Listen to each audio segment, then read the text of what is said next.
During the 1990s, I left the corporations, began writing full-time. Actually, it was 1989, the end of the Cold War.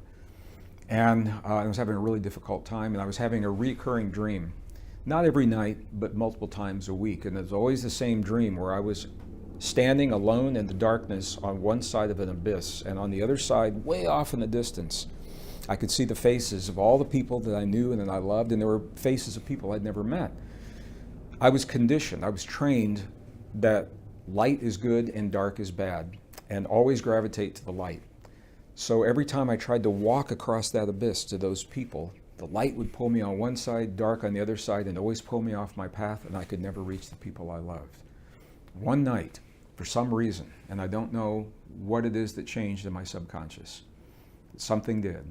I had the dream and I did something different. Rather than judge the light or the dark as good and bad and try to gravitate to one or the other, I allowed for the possibility of both of them. And the moment that I stopped judging both of them, they came together. The light and the dark came together, became the path that carried me to everyone that I will ever love in my life. Doesn't mean that they don't exist.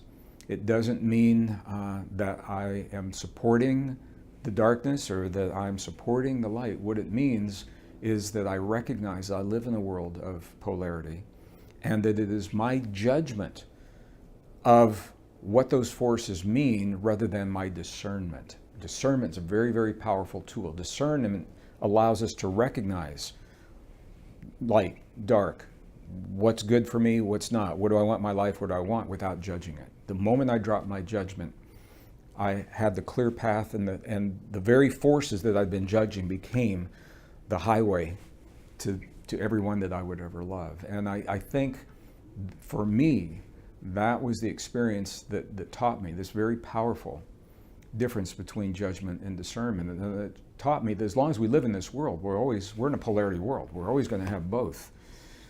But when we can recognize without judgment, we free ourselves from the trap and the ancient trap that keeps us stuck. It keeps us locked in that battle between good and evil. We rise above that good and evil, and I think that's where our healing comes from.